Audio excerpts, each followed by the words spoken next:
Elizabeth from Beaufort County is many things: a girlfriend, a college student, and one of the thousands of people across North Carolina living with HIV.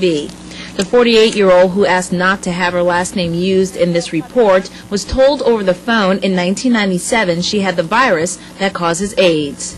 And blatantly told me on Christmas Eve that I was positive for HIV. And it threw me for a loop. I was devastated. The diagnosis came a year after she was the victim of a brutal sexual assault. All I knew is that a year previous, I had been gang raped by 5 gentlemen. The rape, coupled with her HIV diagnosis, sent her into a deep depression. Well, when I caught HIV, I knew I was dying. I felt like I was dying. I thought I was dying. Nobody would have anything to do with me.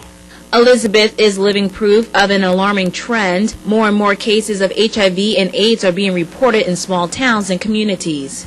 Statistics show southern states comprise 68% of all AIDS cases among rural areas. 25% of North Carolina's cases are in rural areas, like many parts of Eastern Carolina. I think it's a small town epidemic. Tanisha Hardison is a HIV health counselor. So a lot of my clients are coming from Grimeland area, Aden, Grifton, the smaller communities. So why has HIV/AIDS become so prominent in southern rural areas? Well, some studies say it has to do with the lack of health care and AIDS education, while other studies say it has more to do with the negative stigma and shame associated with the disease. You know, you're shunned out of churches, shunned out of schools, you're shunned out of being with who you used to be with. If you used to hang with certain people, you're shunned away from them because they're thinking now you're contagious. Hardison says that thinking leads to reluctance and fear about HIV testing. I think that clinics need to go to smaller areas.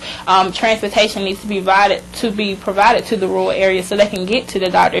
A step Elizabeth is personally taking as the coordinator of the Rural Women's Health Project. Workers journey into small rural areas, teaching residents about HIV, dispelling myths and fears. What I've found now, doing most of my traveling these last 6 years, is that in rural areas, it's a very dirty disease.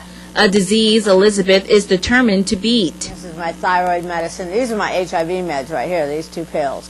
Including supplements, Elizabeth takes a total of 22 pills a day, and she says it's well worth it to stay healthy and alive. I want to beat this thing. There has got to be a way, with God on my side, that I'm going to beat this thing because I'm not done yet. In Beaufort County, Audrey Washington, WITN News.